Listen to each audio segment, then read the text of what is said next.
అన్నా అన్నా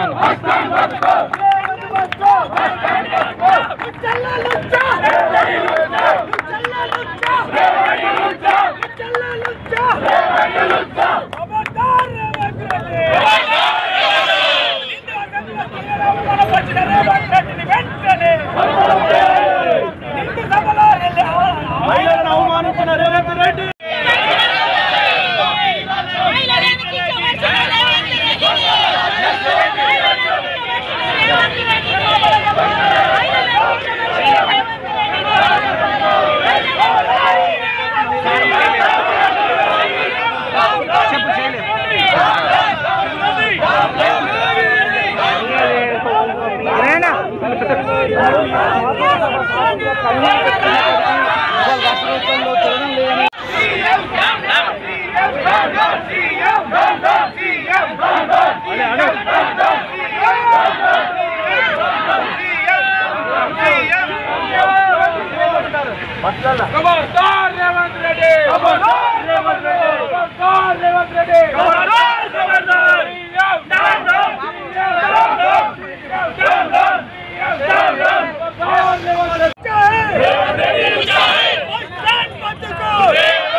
క్షమాపణ చెప్పాలి రేవంత్ రెడ్డి తెలంగాణ మహిళా సమాజానికి క్షమాపణ చెప్పాలి తెలంగాణ మహిళా లోకానికి రేవంత్ రెడ్డి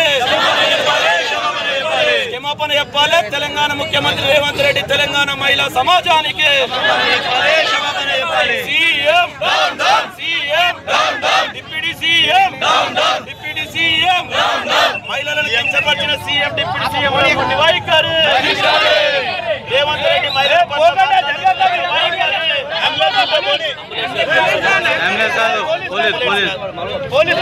మహిళలే కాదు యావత్ తెలంగాణ ప్రజలందరూ కూడా సామాన్య ప్రజలందరూ కూడా మరి వారికి జరుగుతున్న అన్యాయాన్ని నిరసన తెలియాలని కూడా భయపడుతున్నారు. కాబట్టి ఈరోజు ఈ తెలంగాణలో జరుగుతున్న అన్యాయాలకు వ్యతిరేకంగా గులాబీ జెండా గులాబీ సైనికులు ఈ ప్రజలకు అండగా ఉంటారని చెప్పి ఈ సందర్భంగా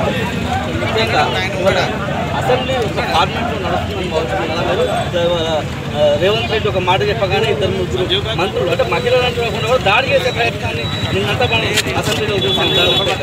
అంటే వాస్తవంగా ఈరోజు తెలంగాణ రాష్ట్రం ఏర్పడిన తర్వాత ప్రజాస్వామ్యబద్ధంగా గాంధీ మార్గంలో కేసీఆర్ గారు తెలంగాణ సాధించి దేశంలోనే ఈ రాష్ట్రాన్ని అగ్రభాగాన్ని ఉంచే విధంగా చేసిండ్రు. మొన్న జరిగినటువంటి ఎన్నికల్లో మరి మాయమాటలు చెప్పి అన్ని వర్గాల ప్రజలను మభ్యపెట్టి 420 హామీలు మరి చెప్పి ఈరోజు ఏ ఒక్క హామీ కూడా అమలు చేయకుండా ఆ 400 హామీలు అమలు చేయాలని చెప్పి ఇటు ఆటో సోదరులు అయితేనేమి రైతులైతేనేమి బీసీ వర్గాలు అయితేనేమి చివరికి మహిళలు కూడా మీరు ఇచ్చినట్టు హామీలు నెరవేర్చాలంటే ఇన్ని విధంగా ఇష్యూనంతా కూడా సైడ్ ట్రాక్ చేసే విధంగా ఎదురుదాడి చేస్తున్నారు. ఈ ఎదురుదాడికి మేము భయపడేటోళ్ళం కాదు. సమైక్య రాష్ట్రంలోనే కరుడుగట్ట ముఖ్యమంత్రులను ఎదురించి కేవలం ఇద్దరు పార్లమెంట్ సభ్యులు కేసీఆర్ గారు నాయకత్వంలో తెలంగాణ సాధించినటువంటి మరి సైనికులుగా వీర సైనికులుగా గులాబీ సైనికులుగా చెప్తున్నాం. తెలంగాణ ప్రజానికానికి ఏ వర్గానికి అన్యాయం చేసినా కూడా ఖచ్చితంగా వారి పక్షాన ఉండి పోరాడతామని సందర్భంగా పనిచేశారు. దశాబ్దాల పైగా మీరు ఎమ్మెల్యే సేవలు అందించిన నేపథ్యంలో సభ ఎట్లా నడవాల్సిన అవసరం ఉంటుంది, ఎంత హుందాగా ఉండాల్సిన అవసరం ఉంటుంది, ఇవాళ సభ ఎలాంటి వాస్తవంగా ప్రజాస్వామ్యబద్ధంగా ఎన్నుకున్నటువంటి మరి ప్రజాస్వామ్యంలో మనం ఉన్నాం. మరి శాసనసభ్యులు కానీ మరి వాళ్ళందరూ కూడా హుందాగా వ్యవహరించాలి. కానీ ఈరోజు ప్రజల పక్షాన్ని ఎన్నుకున్నటువంటి ప్రతిపక్ష నాయకులు మరి ప్రజల సమస్యలను లేవనెత్తితే మా పైన ఎదురుదాడి చేస్తున్నారు. మరి ఇది ఎంత కూడా దీన్ని చూస్తున్నారు. మరి సరైన సమయంలో సరైన రీతిలో ఈ కాంగ్రెస్ ప్రభుత్వానికి రేవంత్ ప్రభుత్వానికి బుద్ధి చెప్పారు.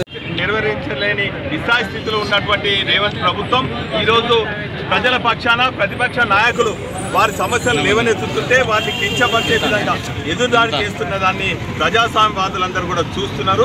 దీన్ని ముక్త కంఠంతో ఖండిస్తున్నారు.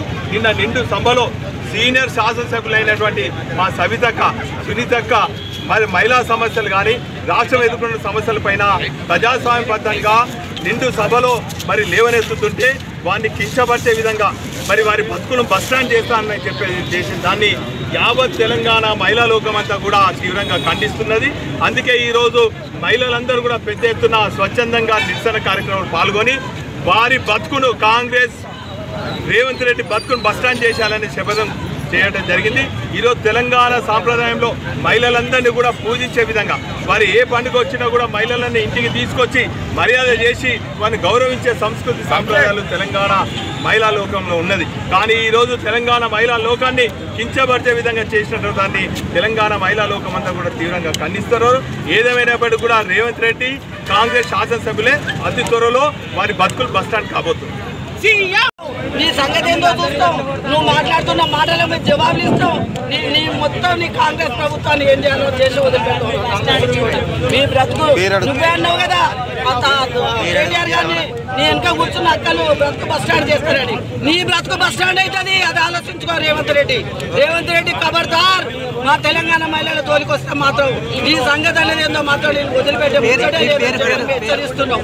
ఇంకొక విషయం గుర్తుపెట్టుకో, నువ్వు పేమెంట్ సీట్ తోటి వచ్చిన రేవంత్ రెడ్డివి. నువ్వు కష్టపడి రాలేదు, నువ్వు దొంగతనంగా వచ్చినావు. నువ్వు దొంగతనం ఈ రోజు నువ్వు మా మీద తప్పు. నిన్ను మాత్రం ఎండబెట్టడం మాత్రం ఖాయం. నా పేరు కమరున్నీసా, నేను టీఆర్ఎస్ మహిళ. బట్టి విక్రమార్క గారు మరి రేవంత్ రెడ్డి అన్నట్టు బట్టి విక్రమార్క మాట్లాడుకుంటా సభ్యులక్కని అంటాడు ఏ మొహం పెట్టుకుని వచ్చినాను. నేను అడుగుతా ఉన్నాను తెలంగాణ బాధగా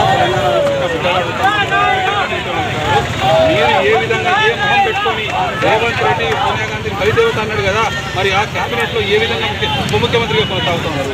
ఇవాళ మీరు మాట్లాడుతున్న ఏ మొహం పెట్టుకుని ఒక ఆడపిల్లని పెట్టుకుని అడుగుతా దీన్ని తీవ్రంగా ఖండిస్తా ఉన్నాం. రాబోయే రోజుల్లో మహిళలు కూడా తిరగబడతారు, ఇప్పటికే తిరగబడి ఉన్నారు, మహిళలందరూ కూడా తిరగబడుతున్నారు.